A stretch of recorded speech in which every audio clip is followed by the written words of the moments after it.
Tonight we're in West London, and welcome to Question Time.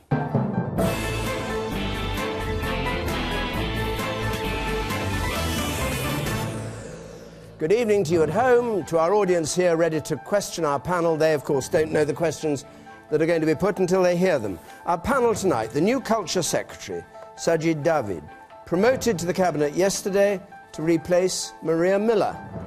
Labour's Deputy Leader, Harriet Harman. The Leader of the Liberal Democrats in the Welsh Assembly, Kirsty, the singer, songwriter and political campaigner Billy Bragg, and one of Britain's most successful businessmen, the Chief Executive of the advertising firm WPP, which employs 175,000 people worldwide, Sir Martin Sorrell.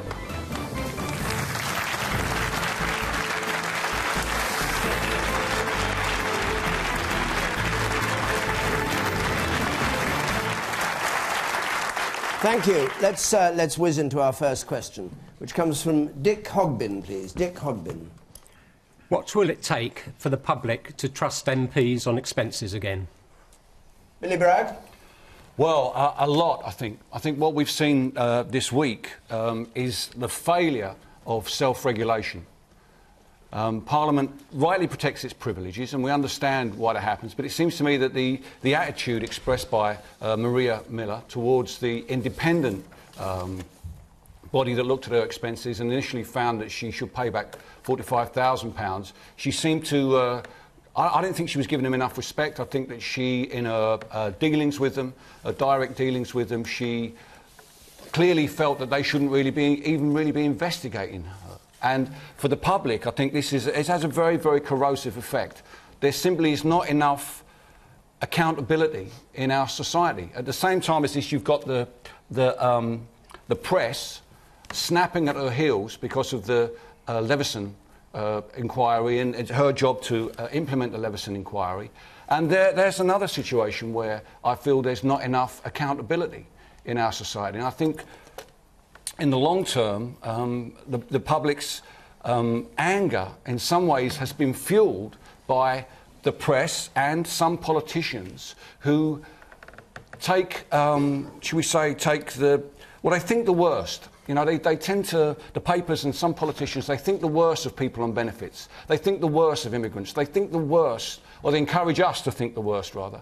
They encourage us to think the worst of these people. So when they themselves fall foul of the authorities, we immediately think the worst of them. And I would prefer to live in a more forgiving society. Okay. Sajid Javid.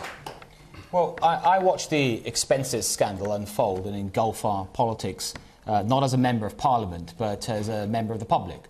I was outraged by it, just as much as everyone else in the public was, and they're rightly so. I think it did tremendous damage to our parliamentary system and our trust in democracy. That's why I think it was right at the time of the scandal that an independent body was set up, which is called IPSA, which is accountable and transparent, but most of all it's independent. What happened in the Maria Miller case, though, is that because this, the claims that were being looked at were from the sort of pre-2010 period, it looked at under the old system. And that's, I think, part of why we had the sort of response that we've seen. You're losing me. How do you mean that's why we had the response? Because IPSA is there, which is the new body, to look at expense claims and other standards. Had she done anything wrong? Had she done anything wrong, or has it all been got up by the press? No, she did do something wrong, and she'd admitted she's done something wrong. What was the wrong? So first of all, I think the important thing is she was cleared of the central allegation which was made against her, which was that her parents were somehow profiting at taxpayers' expense, and she was cleared of that, and I think that's a very important point. But she did accept that she had made mistakes in the claims that she'd made, and she was asked to pay that back, which she did, and she was asked to apologise, and she did that as well. So I respect that. Do you think the apology, if the apology had been more fulsome, do you think it would have made a difference? I think that she was asked to apologise, and therefore she did, and different people apologise in different ways. She did it her own way, but it did, but the public were right to judge her on how she responded. There's absolutely nothing wrong with that. And the media, I think, where I would disagree with Billy, I agree with much of what Billy said, is I don't think you can blame this on Leveson or the media or something. I think the media or the cornerstone of our democracy, their freedom, is very important. And if they want to investigate wrongdoing by politicians or any other public official, they should do that, and nothing should stop them from doing that. But in this case, clearly the pressure was immense. Maria felt that it was becoming a distraction from all the good work that she has done and the rest of the government is doing, and she decided to resign, and that's something I respect. So are you saying, just to get it clear, and I come to the question and see what he thinks, but are you saying she resigned because she was getting in the way, or because she did something wrong and had to resign because she'd done something wrong? What Maria said yesterday when she gave an interview... What do you think? What do you think? Well, I mean, I can't read Maria's mind. The important is that she's accepted she did wrong. She's paid back the money, like many other MPs did, and she has also made an apology, and I think that's the most important thing. But I just will finish on this. I think the public, again, were rightly still outraged. There's still very raw anger, and I understand that. So the other thing we must do is see what are the lessons we can learn from this and what more can be done to restore integrity, because I think this shows that perhaps enough has not been done. Dick Hobby, who asked the question, what's your view? Well, I think this is so damaging to democracy. There have been so many cases of MPs that seem to be bumping up what is a fairly small basic salary with dubious claims, that it needs to be taken outside of the MPs' hands, and maybe some sort of either an increase in salary and an allowance system, or something where the public think that the expenses are outside of MPs' hands. Did the Maria Miller example damage public trust again, in your view? Oh, absolutely, absolutely. It did. And you say on the right here. Yes, in the spectacles. Yeah. Surely the public had the option, and were offered the option by the Liberal Democrats and the Conservatives in their manifestos, of the power of recall. And that needs to be implemented now to give the public faith in their politicians. But the power of recall being that they can petition to have a by-election. That's right, there could be a by-election, and so then she could be put to the public, and they can decide if she should reign. Kirsty Williams. I agree. I think the question was about what it will take for the public to trust MPs on expenses. I think we need to ensure that politicians never become complacent. I think there was a sense of feeling that was the old problem and now everything's all right, and clearly for the public it's still not all right. I think we need to ensure that we're acting within the spirit of the rules rather than trying to hide behind the letter of them, and we need to redouble our efforts to reform the political system from top to bottom, including recall. At the moment, as you said, it was in the Liberal Democrat manifesto. We haven't been able to realise that. I think maybe that's back on the table, and I think we need to keep pushing to see some action taken on that, but wider reform as well. For instance, looking at big money in politics, looking at the electoral system. That means that people don't have safe seats, so it doesn't matter what they do, they're going to get elected anyway. Looking at reform of the House of Lords. So I think if we're going to regain some kind of trust in politics, we need to not just look at the expenses issue, but we really need to look at how we do politics in the country in the total. Man in the third row there, you sir. Yeah, I mean, I just wonder what the motive is of politicians who overclaim their expenses, and I just actually agree with the suggestion that maybe that the basic salary of MPs is too low. Harriet Harman. Well, I don't think that it's ever justifiable to say or to feel that because the pay is not what somebody thinks it might be, that it's okay to top up the pay for expenses. I don't think that's okay in the private sector. And it's certainly not okay in the public sector. I think the problem is that what people saw was that the independent commissioner said that Maria Miller needed to pay back £44,000, and that then the system, which involved a committee of MPs, said no, it was only £5,000. And I think that all the anger that there was around the previous expenses scandals erupted again. And I think the lesson, what it will take for us to start to try and rebuild the trust, which you've so grievously broken, is a recognition that we have not gone far enough yet in order to sort the system out. And one of the problems is that if you've got independently one figure set and then a committee of MPs reduces it, people will just think we're letting off our own side and the system's not fair. So what I think we need to do in Parliament is we have to work together to make sure that we have an enforcement of a system that people can have confidence in, because I agree that this is really important. There's enough distrust around in politics, and our democracy is important, and we need people to have confidence in the system, and therefore this is something that we absolutely have to sort out. I agree, it's a cross-party issue, absolutely. But Harriet, you mentioned the original suggestion of 45,000 or so, and it was cut down to just over 5,000. Did you think that was the wrong decision by the committee of MPs? Because I noticed your leader didn't call for Maria Miller to resign. He said, I'm not calling for it today. As though he didn't think she'd done anything wrong. Do you think she'd done anything wrong? I mean, I think that the problem and the concern is that the actual... Oh, yes, she obviously had done something wrong, and that's why she had to apologise and pay the money back. But was it made worse by the figure being cut from 45 to 5? I think it was, and I don't want to second-guess the committee's decision, but I would certainly say, as far as the public is concerned, if the public have to see that a committee of MPs has made a decision in relation to an MP, or whether it's independent, there's more trust and confidence in an independent situation. Okay. And that's why I think that we have to work together to sort the situation out. And I think grievous, mistrust has been caused by this again. Let me just go to one or two. I'll come to you, Martin, in a moment. Yes, you, sir. If you steal money, basically, do you not think they should be investigated by the police and then prosecuted by the courts? Because a normal employee, if they do steal money from a corporate company, for example, will be pursued through the courts and through a police investigation. So why are MPs different to the normal public? Yes, first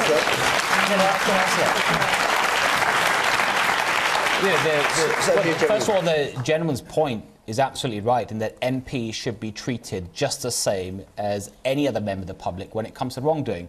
But let me just give you this very quick example. When as a Treasury Minister, I was responsible for the tax credit system. And with that system, there are some people that did wrong, but it was a mistake. They overclaimed on their tax credit, but it wasn't deliberate. It was a mistake. I bet they didn't overclaim 44,000. No, sure, but the principle is still important in terms of making sure everyone is treated equally. They were asked to pay their money back, but it's accepted as a mistake. Some people deliberately defrauded the welfare system, and they were taken in front of the police and convicted. There are MPs. Some MPs made mistakes and they were asked to pay money back, but some were convicted. 5 of Harriet's colleagues went to prison because of what they did, and so the system does work in that regard. The person there, three rows from the back, yes. I think essentially it all depends upon two key terms, accountability and transparency. If we don't have these implemented, then essentially it hinders upon the democratic, our system, and also letting MPs slip into their comfort zone is very disheartening. As a university student, hearing about this week was so disheartening. And you felt that she had been treated too leniently by her fellow MPs, or what? Yeah, I do. I felt as though it was media coverage bogged the system too much, and there was no element of transparency at all. Martin Sorrell. Yeah, come back to the question. You asked us to be brief and pertinent. Yes. In the green room. So two things. Salary and expenses should be combined. It should be one fixed figure, and MPs should pay their expenses out of it. And secondly, it should be there should be no self-regulation. It should be independent assessment of it. Now, there have been lots of cases of MPs meddling with their expenses, I can put it this way. The degree of trust, we run polls on what the electorate think in terms of degrees. The degrees of trust of MPs in general, of government ministers, about 14% in the sample that we run, and the only lower group are tabloid journalists at 10%. So there is a real trust problem, and the only way of dealing with it, I think, is just to remove the expenses issue completely by having one figure, and secondly, having self-regulation off the table. The other thing that happened this week was that it became, I do agree with Billy, actually, that Leveson has played an important point in this. The pressure that was put on Maria Miller, in part, was the press going and the media going after her because of Leveson, and I think that exacerbated. But the Prime Minister deferred action, delayed action, and of course has turned it brilliantly by appointing Sajid as the replacement. Well, we have yet to see whether he's any good. Well, wait. He's right. He's been in the job one day. Image-wise, perception-wise. Less than a day. Perception-wise. Okay. The woman there on the right. I'll take one or two more points for us, then we go on. You, and then I go to you, Sada. Yes. I think also the clear issue is there seems to be some form of double standard going on. I feel like the rules kind of apply to backbenchers more, or as opposed to maybe MP or ministers. I don't think it should be the case. It should be black and white. If you do something wrong, if you steal, if you take money that isn't yours, you should be punished for it. It should be a simple answer. It shouldn't be, oh no, I'm an MP, or I shouldn't do this, or I shouldn't do that, or I took it back accidentally. And you, son, the second row over there. Yes. Do you not think to truly bring transparency and accountability, MPs should be issued with credit cards, and that their expenses and expenditure should be monitored by the public and put on for the public to truly scrutinise, and that to take this issue of public money out of MPs' hands? And you, sir? I think in the short term, the actual standards committee itself needs to be reformed. I think it needs more independent members, more lay members, rather than just MPs. And perhaps some sort of video link to the public, being published in the press, for example. It'll increase that link with the public. How do you rank this Maria Miller affair with previous ones? We had the duck houses and all the hanging baskets and things a year or two back. Does it rate with that, or is this just a minor affair in your view? It had the potential to become something very big. I think David Cameron's had a serious error of judgment, I think, in the way he handled it. But he did actually stop it where it was. I mean, she did resign at the time. So it had a potential to actually blow into something bigger, but it actually stopped. OK, and there's one hand there, which I'll get. Yes, the woman there. I think it's really disappointing to see that, you know, we trust you to lead the country, our country, and then you clearly are not leading by example. So I think that is very, very disappointing. That's, you know, I just want to say... You mean politicians as a class you're talking about, yeah. not individuals sitting around this table particularly? The politicians. Right, MPs. OK. I think we'll move on. Just to say, you can join in this debate, of course, as always on Question Time, by text or Twitter. Our hashtag BBCQT. Follow us at BBC Question Time. You can text comments to 83981, and the red button will tell you what others are saying. A question from Rosanna Geary, please. Is the increasing use of buy-to-lets as investments a major contributing factor to house price inflation? House price inflation, which is now Britain-wide, but particularly strong here in London. Is buy-to-let a major contributing factor? Martin Sorrell. It is a factor, but I don't think it's the only factor. There are a number of others. Cheap money or low-cost money, low interest rates post-Lehman, which is 2008, has been used to avoid further financial catastrophe and stimulate the economy. And as a result, that leads to bubbles in the economy. So that's one. It's not just buy-to-let, which is politically a very astute approach, but does cause a little bit of a bubble in the housing market. The cheap money does. And last but not least, I think the most important factor is the success of London. London as a capital city, as a focus for foreign companies, as a place to work, a multicultural society. Obviously, there are infrastructure issues. Obviously, there are healthcare issues, education issues. But generally, as a place to locate a company and grow a company, it's extremely effective. And the UK economy is dependent to a far greater degree than many other economies on what we call tertiary industries. It's not primarily an agricultural country. It's not primarily a manufacturing country. It's a country that attracts services businesses. And London's boom and London's strength and London house prices are a reflection of that. All right. Now, does that answer your question, Rosanna Geary? What's your view about it yourself? Partly. I strongly feel that perhaps something could be done in relation to taxation. So maybe increased taxation on rental income.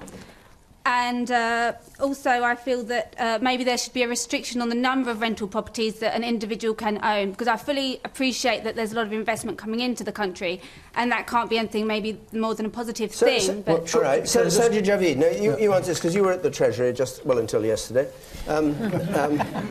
I haven't forgotten. She has a good point about the number of people who are buying to let, excluding other people from buying for themselves. No, I think, Rosanna, I understand her point, but I do think from the evidence that I've seen, house prices aren't really driven by buy-to-let, only because they're a very small proportion of the total number of house sales that take place. Most of them are homes people buy for their own private main home use.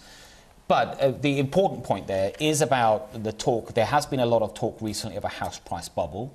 I don't think there is a house price bubble, but you don't have to take my word for it. I think even more important are the independent people that look at this, and this is the Bank of England, and they have looked at this again and again, and they look at it on a very regular basis. They don't believe there's any evidence of a house price bubble. They recently pointed out, for example, that house prices on average are at 15% below in real terms from their peak. And a 20%, just over 20% rise in West London, so London, as Martin said, London is different, and there are special factors that go into London, such as the huge number of cash buyers you will get into London from overseas in particular, which it's very difficult to have an impact on, even by changing interest rates, because they are cash buyers. But it is important to remain vigilant about this, and we have given the Bank of England significant new powers to act if they see that there's a problem and there's a bubble developing nationally, because a bubble is ultimately in no one's interest. But what can they do about Russian oligarchs coming in and buying for cash? Yeah, we have already increased stamp duty. And has that any effect? Yes, it has. Well, there are still house sales obviously still going on, but what it does mean is that as you increase the cost, it should have an impact on demand as well. You start there. So I just wanted to illustrate this with a point around the house bubble. So I tried to buy a house in London in December, but I couldn't afford it. The house prices are around $500,000 for like a 3-bed property. So I moved out of London. I'm going to commute in. That's fine. From the time that I bought my house in December for $285, the company's just listed a new property exactly the same for $335. So within that short period of time, it's gone up by 50 grand. If that's not a bubble, then I don't know what is. And where is that? It's in Stevenage. In Stevenage. Billy Bragg.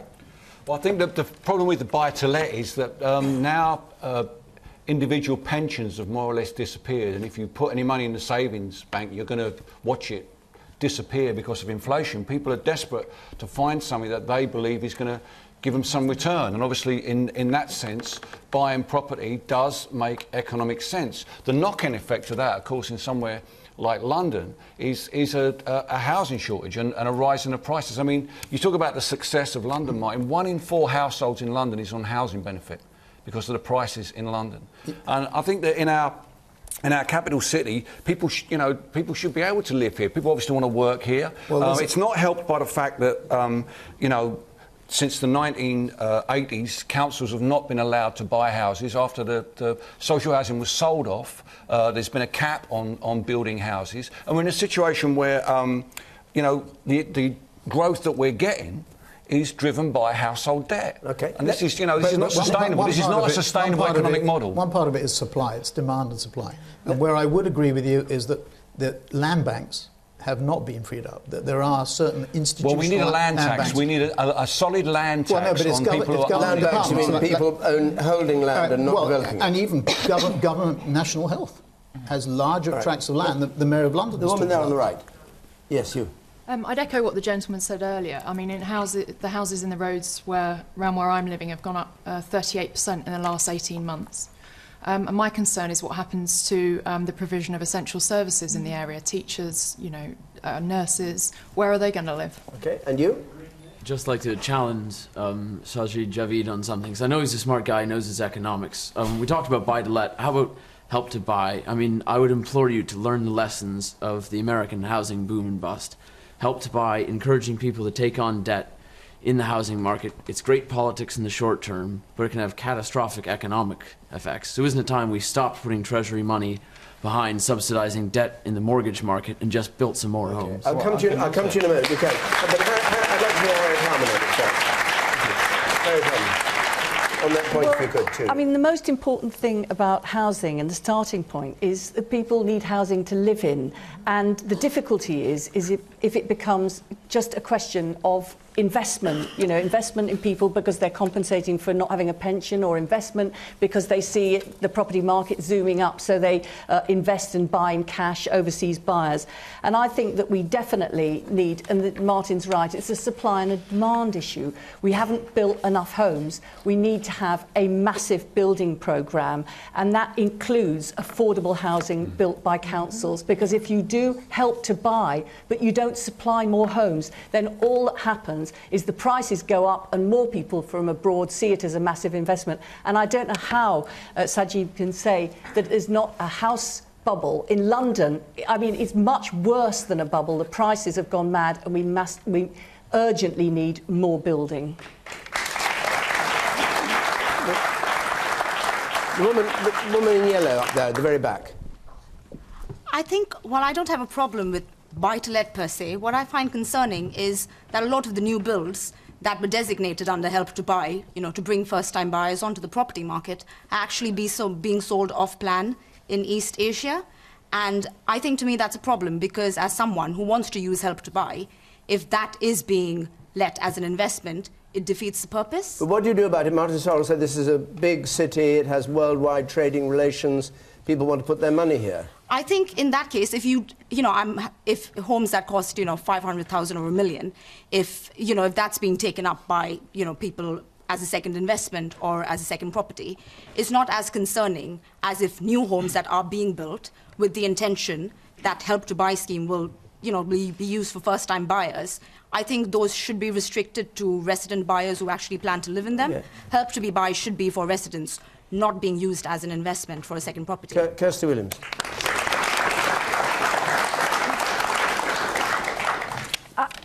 I agree that part of the problem is a cultural problem.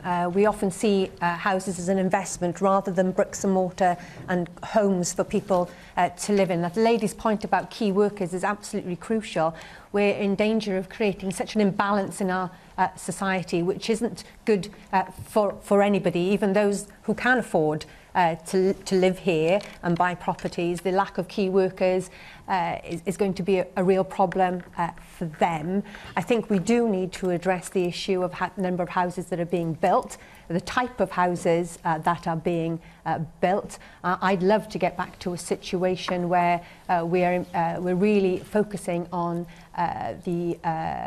whether it be councils or whether it be registered social landlords, making properties available. And I think potentially how you deal with the Russian oligarchs, then perhaps you use the taxation system such as a mansion tax to actually gain some revenue for the Treasury that can be put back into building houses that ordinary people can afford to live in. And it's not just, it's a particularly acute problem in London, but believe me, it's spreading. There are parts of Cardiff and there are parts even of rural Wales where people who've been brought up in those communities cannot afford to live in them any longer. Just go back, so just go back to the idea of a bubble. You said it's not a bubble. How do you know it's not a bubble? What makes you think it's not a bubble? There's certainly very steep increases in price at the moment. I rely on the experts at the Bank of England. That's what they're there for. That's their job, and they do a very good job of monitoring the market. These are called the macro fundamentals of the economy. And that's their job. It shouldn't be up to politicians. You're not convincing Harriet. But if Harriet doesn't believe in the independent Bank of England, then she can talk. But let me come back to a couple other points that Harriet said. Just answer that one. Well, I was going to say, if that's what it takes to be an expert on the Bank of England, I could be an expert on the Bank of England. There obviously is a housing bubble, and it needs to be addressed. And it's no good just saying that the Bank of England say there isn't one. Harriet, if you go to my constituency of Bromsgrove and you talk about a housing bubble, they won't take you seriously. No, I'm not saying nationally. So we have to address the whole economy, and we've already house building is at its lowest peacetime level since 1920. Well, and the houses that are being built in London are not affordable. This theatre is due to be knocked down, the land sold, and it to be rebuilt on a smaller footprint. Do you think there'll be affordable housing here in this area? What chance of that? At Charing Cross Hospital, just along the road, they're knocking parts of that down. How much of that is going to be affordable housing? Local people need to live locally.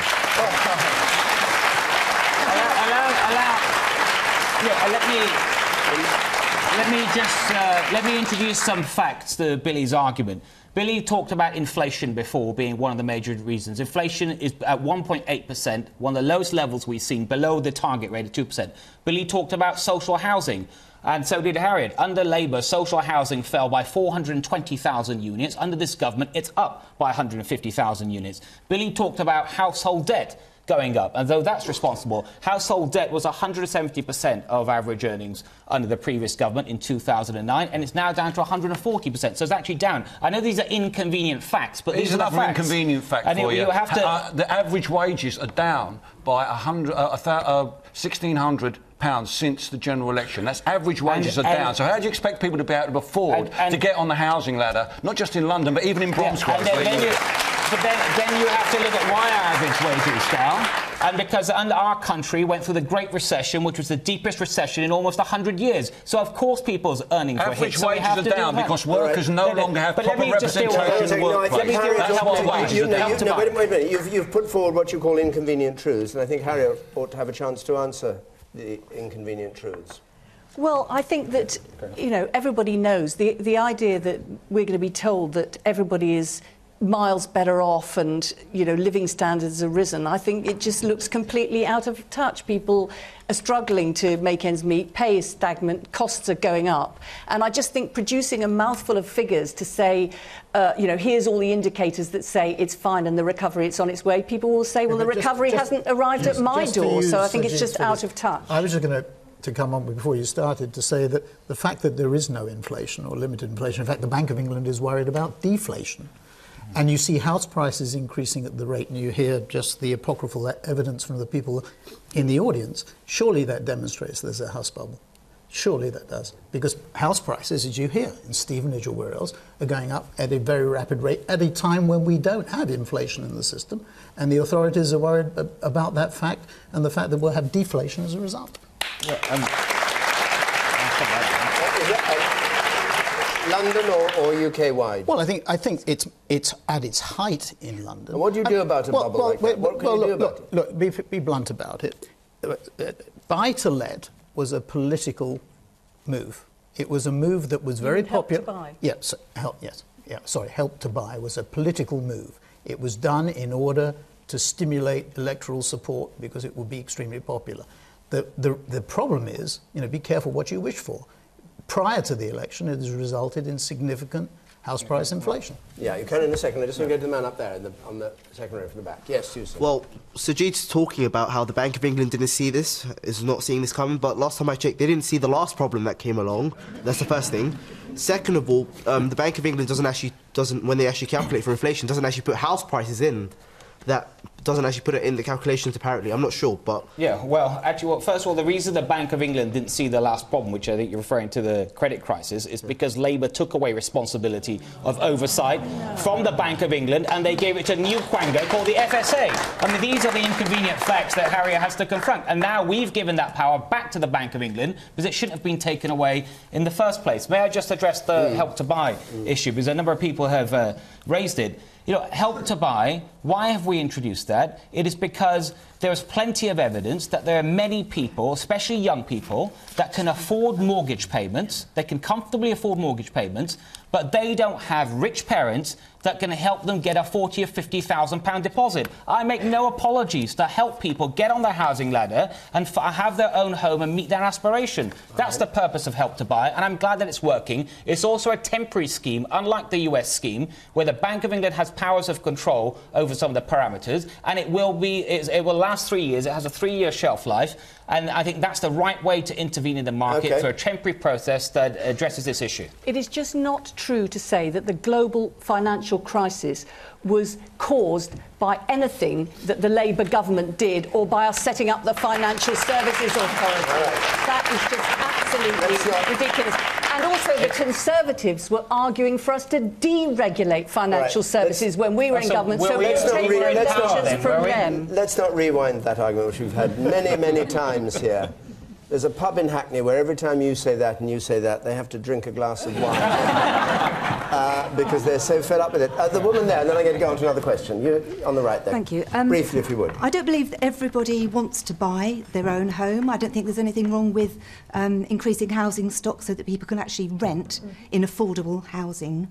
And by the way, when you talk about affordable housing, think about people who are on a third of the salaries that MPs are on. You have to remember that not everybody is on £66,000 a year. You have to gear the rents for people to be able to afford them and to provide for their families as well. So when you hear the words affordable housing, do you smell a rat? Do you think that's genuinely affordable I think or not? politicians in particular probably have lost touch with the realities of people's finances. Okay. You know, there are people who are still, you know, earning £20,000 a year trying to live in London and paying their rent, and they will never be able to afford to buy, but they'll be happy to rent a council home. Let's take a question. Thank you. Lindsay Copeman, please. If Martin McGuinness is able to dine with the Queen, should we draw a line under all offences committed during the Troubles prior to the Good Friday Agreement, thus saving the taxpayer great expense? Kirsty Williams.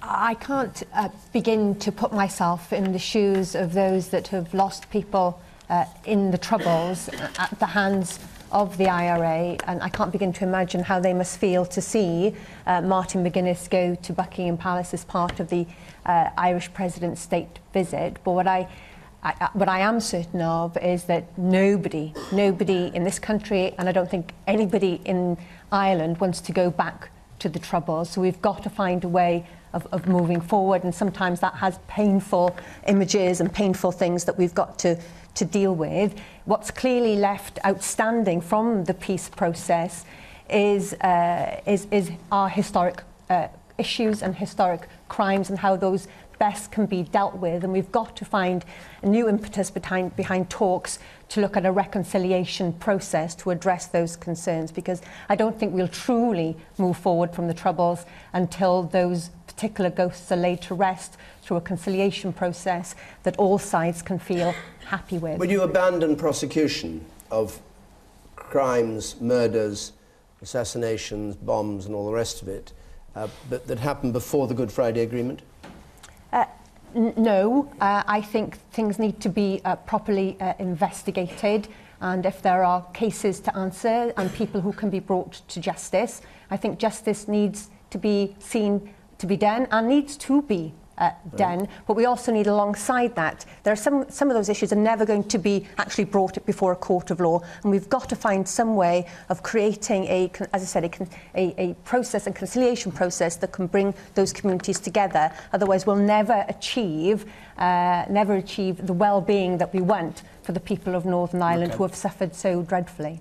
Harriet Harman, Peter Hain on this programme last week was talking about this and said that he thought there should be an end to prosecutions of offences committed before the Good Friday Agreement. Was he right to say that, and do you agree with that?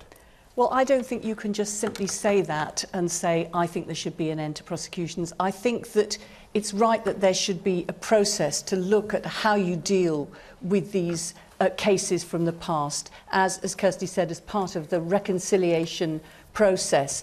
But I think you have to have the victims. It can't just be a politician on this programme saying that they think that's the case. There has to be a process which the victims are at the heart of. But I do think it was absolutely remarkable what happened with the Irish President's state visit, and to have the Queen, after all, whose uncle was killed in a terrorist attack, being part of that reconciliation progress. I thought process. I thought it was remarkable and highly significant, and there needs to be now, I think, after the end of the Haas talks, which have stopped, we need all-party talks to look at things like not only prosecutions but also parades and flags, but it has to be a process that involves all sides and have the victims absolutely at the heart of it. Not for us to pronounce, we're fed up with spending public money on this, let's move on. We can't do that. We have to have a process that takes everybody with us, and we've made a lot of progress. I'm sure we can make more. Okay. Yes, sir. Something very close to my heart, as you can see, sound here from my accent. I think Peter Hain's comments were insulting to me I think the people of Northern Ireland have swallowed a lot of bitter pills. There are what you would call terrorists in government. And I would ask Peter Hain, tell that to the sons and daughters of Jean McConville, who are still waiting for resolution of their problem. I think, yes, let's move on. The people that have served their time for their crimes, fine. But those people who have not yet been caught, like in Birmingham, where the other day a number of people, well, the Chief Constable told the people of Birmingham who'd lost family members that they weren't going to re-investigate that. Again, I think that is an insult. These crimes need to be investigated to the full extent of the law, and then we can move on. What was your reaction? What was your reaction to seeing Martin McGuinness in white tie and tails at a banquet at Windsor Castle? I think it's a bitter pill, but it's a pill that I'm perfectly willing to swallow when Northern Ireland is hosting, for example, the Tour de Italy. The country has moved on and will continue to move on. And as much as I hate the fact that he's wearing the white tie and toasting the Queen, who am I to say? Bragg. Well, I think the gentleman's comments, I think the hopes that we all of us have for long-term resolution in Ireland do rely on people like this gentleman being prepared to swallow bitter pills. It must be very, very difficult. I think of all the things that happen as a result of the Good Friday Agreement, the actual agreement itself among politicians, the people of the Irish Republic voting to drop their territorial claim to the north of Ireland, the most difficult of all those things were the people of Northern Ireland themselves seeing people who've been convicted of terrorist crimes being released and being out on the streets. That is a very, very bitter pill. And although I believe in long-term terms of reconciliation and resolution in Northern Ireland, we do need to perhaps swallow some more bitter pills. I think it should be that whatever the decision is made, it should apply to everyone. It should apply to Republican, Unionists and British soldiers as well, whatever the decision is made ultimately. But it's something that, as Harriet said, the concerns of the people who've been directly affected by this, who've lost loved ones, their concerns have got to be paramount in the decision-making process. Okay. You, sir. My concern is that there's a danger here that you, by forgiving and not prosecuting terrorists, you validate it as a political means. Well, I think that's a really big danger and set a precedent for the future on that. Martin Sorrell? Well, I think most of it's been said, but I think there are two levels here. What about what he said? Yeah, no, I agree with it. I think at one level, we've got to move forward. We've got to forgive, can't forget. That's one. There's a quid pro quo, though, is that prosecution has to continue. On whichever side. Billy said, if it was soldiers who had abused their position, whether it was terrorists, and I agree with the point. So I think at two levels it has to operate. I think it was very uncomfortable, as Harriet said, for the Queen having lost a family member. You think about Erin Neve, you think about Norman Tebbutt's wife. All these things, obviously, people are it's a very bitter pill to swallow if prosecution was stopped. So I totally disagree with Peter Hain. I think you have to pursue justice in the way that we're talking. Okay. Sajid Javid. Yeah, I agree with the gentleman from Northern Ireland that just spoke earlier, and I disagree with Peter Hain on this. I mean, there was terrible suffering in Northern Ireland. Obviously, many people lost their lives and lost loved ones. And I think, though, given all that, I think John Major was still right to start the peace process.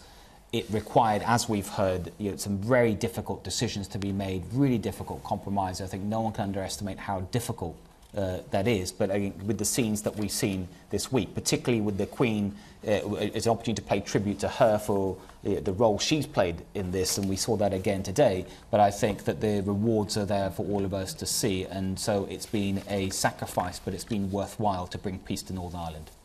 Okay. Just in defence of Peter Hain, he has been Northern Ireland Secretary, so he may have some insights that led him to make that decision. All right, I'll take one more point from you, sir, with the spectacles there. Thank you very much. I will draw a relation to, we all praise Mandela for reconciliation and forgiveness in South Africa.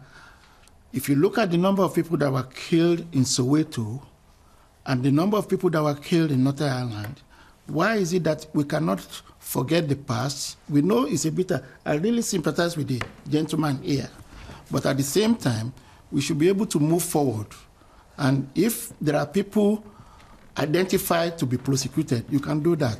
But to say that we continue to live in the past is something that I find unbelievable.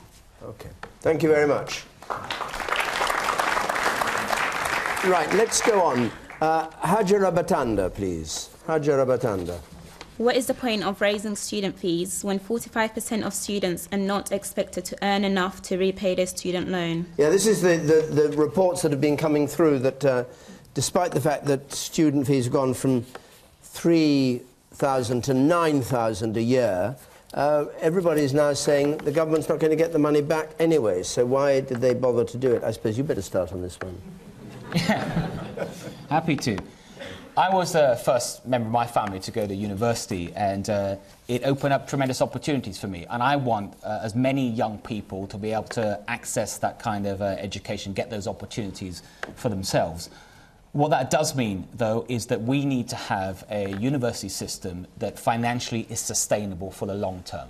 And this was an issue, it's been an issue for a long time. It was when Harriet was in office, the government rightly set up a review, I think it was called the Brown Review, to look into this issue because it was clear from the way things were going that the old system wasn't going to work, so it needed to change. Of course, we went ahead and introduced the more use of loans and the higher fees. And the intention, though, was to make sure, A, obviously it's sustainable, but to make sure that especially students from poor backgrounds, like myself when I went to university, aren't put off. And the evidence so far is encouraging in that the proportion of students that are going into the system now, even because of with these changes, is actually higher than it was before. But that isn't the question. Yeah. The question is, you put the fees up, you allowed universities to put the fees up from 3,000 to 9,000, and this evidence is that it's counterproductive. The Institute of Fiscal Studies says 73% of students won't pay the money off, 45% of the money won't come in. So why bother to charge them if you're then actually subsidising it? Why put it up at all? Why not leave it at 3,000? Well, that's behind the... Well, I don't want to put words in your mouth. Is that what you're on about? No. Is that your point? Yeah, I'm not making it for you. Just go on. Tell him what you think. Well, I can answer that point. Well, you don't know. That was my point. I don't want to do your work for you. Yeah, I just don't see... I don't see the purpose of raising the fees if you're not expecting anything back in return. Like, what's the point of bringing it up from 3,000 to 9,000 if 20% of the people won't be able to pay that money? Well, there was, and I can answer that, but there's a very straightforward answer to that. The lady's right to raise this issue, because perhaps therefore it's not clear, is that when the government introduced the system, at the time we introduced it, because the way that it works is that after 30 years, if you haven't paid off your loans, whether it's paid for your fees, your maintenance, then it is forgiven. That was always part of the system. That was the intention of the system. And the idea then, again, is to help people, not to see this as a huge burden on them, to link the payments to the salaries they earn. So as this report said today, as well, quite rightly, it's a very progressive system, so that those that earn the most after graduation actually pay the most, and that's the right thing. But there was always going to be an element that was going to be written off. At the time, it was estimated by the government at around, I think, 20–25%. But it was always, because the new system, there's always an estimate, and I can't tell you whether the IFS numbers are absolutely correct or not, but it's always foreseen that there will be an element that will be written off, and there's nothing wrong with that. 23 to 73%. Well, that's all right, is it that? No, but I can't tell you if the IFS says if those numbers are absolutely correct. But the principle that something would be written off was always there, because that is what helps to make the system fairer and more progressive. I think the point is, if the majority of students aren't paying it back, you might as well just pay from the taxpayer and revert to charging 3,000. Isn't that the argument? Yeah, I think that's exactly the argument. I mean, at what point do you decide that the game isn't worth the candle and we just actually start funding students to go to university? Because the burden for those, because for those people who don't pay the money back, the burden is taken by the Exchequer, isn't it? Well, I think is it taken by the Exchequer? The burden was always planned to be taken by the Exchequer for this portion. Why not just give them the money in the first place? Why not just make it, instead of making it a hurdle to people, which I think it is for a lot of students, think that's a huge amount of money, instead of making it, why not just say, you know what, we're going to actually fund people to go to university? At what point, at what level does it have to get to before you think to yourself it's better? Because there's a fundamental principle here at work, is that it is, I think, absolutely fair that students that go to university that benefit the most from that education should be asked to pay a little more when they graduate. I think it's fair, because why should the young person that decided not to go to university subsidise those that have decided to go? I think that's a principle of fairness, and that's at the heart of the system. Why don't you just tax graduates? Well, that's actually Harriet's policy. You can ask her, but it's not our policy. Because then then it would be open to everyone. If we funded everybody who wanted to go, and those that were successful and graduated, and we then taxed them, wouldn't that be a better way? Harriet, this is a fairer system. This is a fairer system. Come in on this. Well, is he right that that's what you want? How we ended up in this situation is that we said that we wanted to see many, many more young people going on to higher education, and we wanted to see more funds going into higher education to deal with this. So we put lots more public money into it, but we also said some of the students themselves must put some money in, so we introduced tuition fees, which was very controversial, and up to £3,000. But the idea was that some money would come from the public purse and some money would come from students. Now, what the Conservatives and Lib Dems did when they got in is they took the public money out. They slashed the public money, put all the money onto students, raised it to £9,000, and now, surprise, surprise, students, because they're not able to go out and earn and then pay back, there's therefore a collapse in this funding. And this sounds like it's another one for some expert in the Bank of England to tell us it's all perfectly all right. Okay. The point is the situation has completely failed and needs looking at again. All right. And what's our plan? The Liberal Democrats are being blamed for this too by Harriet Harman. Is it your fault? Well, in Wales. Well, they did vote for it. Let's be fair. They did vote for it. Look, I don't think any political party has got the right to say that they've done the right thing necessarily about fees. The Labour Party said they'd never introduce fees, and they introduced them. They said that they wouldn't increase them, and the Labour Party increased them. And we have paid a very, very heavy price for making a pledge that we could not keep. And Nick Clegg has apologised for that. Many times. Many times. Now, the issue is this policy a barrier to people going to university? And the figures would suggest not. The number of people of our poorest students who are applying are actually going up. Members from minority ethnic communities are going up. And actually, in Wales, where we have a more generous system, actually that's not the case. So to say that it's a barrier... Well, you mean the more generous system, fewer people are going to university than under the... what? If you look at the rise in number of people applying, there is a differentiation between, and one would have thought it's counterintuitive to think Billy Bragg is completely wrong. Well, it's counterintuitive. If you cut the fees, nobody goes to university put them up, everybody does. What I'm saying is, if you look at the facts, despite what people claim that this system would put people going off to university, then the numbers are going up. I'm a bit confused, as maybe you are, David. Is this IFS a projection? It is a projection, and we just don't know. So we don't know. The system hasn't been in place for long enough for us to know. It's what's called a study. I don't know if that's projection. Okay, well, that sounds like a projection. And it talks about between 23% and 73%, which the range of No, he said 23%. They say 73%. Okay, won't pay off all their debts. Well, that's a projection. No, but you're not comparing apples with apples. That's David. A projection, so it's a lot, and it's a because long. I was looking at your notes Don't accuse me of that. No, that's one thing. That one is the amount of the debt that comes in. 73% of students will fail. Yes, that's what I said. The 20% number I used is of the total debt. This is of the... Oh, that's going coming... That's not the total amount. The total debt, no, 45%. You're not doing it deliberately, but it's not, no, it's not accurate. No, you should bring your own notes in. 45%. I know. 45% of the loan goes unpaid. Maybe I should not sit 23. Next to you next time. Well, I'll happily make it available to you. The relevant point is it's a projection. We don't know. Yes, okay. I would favour a system where people, as we have said before, where people pay ultimately for the benefit of going to university. I don't think it's I think it's a right, but it's also a responsibility. Not dissimilar actually to the American system, where people actually do make a sacrifice in order to go, and they have a benefit, and they should in some way pay for that benefit subsequent to university. I take 1 point from you, because you've had your hand up all evening. No, the man with the beard behind you, but you must be very brief if you would. Any policies that are made, certainly in the private sector, when there's a projection made, one allows for certain parameters. If it was 23%, fine. If it's 45%, and therefore one takes that into account when setting a retail price, so that one's not surprised. And at the end of the day, 9,500 was a retail price. Perhaps it should have been 7,500, and then they wouldn't have been 45% unpaid. Okay, I'm grateful to you for using both percentages. let's just. We've just got time for a last question. Tessa Stewart, please. Tessa Stewart.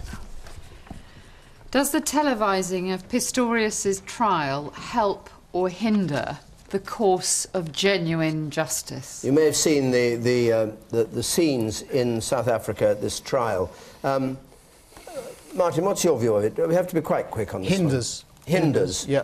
The course because I think public exposure, theatrics, possible misinterpretation publicly. I think this particular trial, and indeed others, should be behind closed doors and decided in that case not by a jury but by the judge. Sajid, Javid. I think it hinders too. I mean, it sort of sensationalises what is a really, really important case, affected tragically a number of lives, and I think it should not be public. Okay. Billy Bragg. I think it hinders as well. I find it very, very difficult to watch news reports of it. The dialogue in the courtroom, very disturbing, both from the prosecuting attorney and from Pistorius himself. Do you think that the presence of the cameras and the fact that his voice is being heard is changing the way he gives evidence to the judge? I don't think that. I think it's the fact that it's being televised, and we're used to seeing things reality TV. In some ways, it is reality. It's reportage, but it comes over like reality TV, and I don't think that helps the justice at all. You said in the second row. Yes. I think it's been a complete circus, and I think it's a disgrace to the families that have been involved, particularly Pistorius's wife-to-be. I think her family have been completely forgotten about it. Tessa Stewart, what's your view? I fail to see how justice can occur in this new world that we have, where everything can be out there in social media, it can be out there in the media. It just gives the media another opportunity to distort and prey and change the course of events, is my strong feeling. And again, this whole circus around Pistorius, it must be immensely distressing to Reva Steenkamp's family. Okay. Immensely distressing. The woman there. Yes. No, I was just going to say that I think it's become almost not about the trial anymore, just about who can cry the most and what kind of faces they're pulling. And regardless of whether Pistorius is guilty or innocent, or whether he's telling the truth or not, I think it's become not about really what happened that night and about finding the truth, but just about a bit of a circus that everyone can enjoy. And I think it's really, really disgusting. Harriet, Harman. Well, I think that we have been moving in this country towards a bit more openness in our justice system. And, for example, we have started now for the first time to televise in courts, but it's been very, very carefully controlled. So it's just started with just the judgment, the judge giving out the judgment being televised, because I think it is, immensely difficult for the situation that we've got there. And one of the questions in the Pistorius case, one of the things that's very much in my mind is that he is not on camera. We can hear him, but he is not on camera. But the mother and the father of the victim and the relatives, they are on camera all the time. And I really wonder why they don't have any protection in that situation. It must be beyond excruciating for them. Kirsty. I would welcome greater transparency in the judicial process we have in this country, but having witnessed what we've seen in recent weeks of the Pistorius trial, and it has echoes of the O.J. Simpson trial that we saw a number of decades ago, I think we need to tread very, very, very carefully before we decide to put this kind of exposure to some of our cases. There is pressure, isn't there, building up to make it more open? There's definitely pressure, and of course in some ways it's happening. There's been tweeting continuously from the phone hacking trial. I mean, you can practically follow that minute by minute by minute. So I think we have to tread very carefully, because what we've seen recently is very, very unedifying. Okay. And one wonders what value that does to the South African judicial system. Something tells me our time is up. So I'm afraid we have to stop there. Apologies to those who had their hands up. We're away now for a couple of weeks. We're back in 3 weeks' time. Not our doing, but Parliament's Easter break. And so we're back on the 1st of May, and we're going to be in Leeds then. And Yvette Cooper for Labour will be there, the Liberal Democrat Party President Tim Farron, Nick Bowles, in charge of planning for the Tories, National Trust Chairman Simon Jenkins, who rather disagrees with him on a number of issues, will be there too. Then the week after that we're going to be in Southampton. So if you want to come either to Leeds or Southampton, do the usual thing. Go to our website and apply there. There's the address on the bottom of the screen, or call 0330 123 9988. If you're listening on 5 Live, you know the debate goes on, but the debate stops here for the moment. It does in the studio. I don't know what goes on outside the studio. I'd just like to thank our panel and all of you who came here to take part in the programme. Until 3 weeks from now, from West London, good night.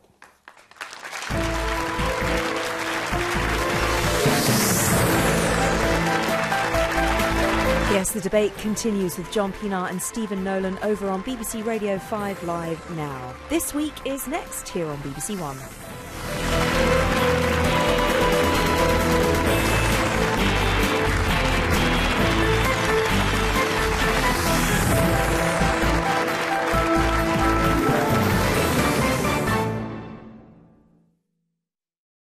Have I Got News For You is back and everyone's delighted.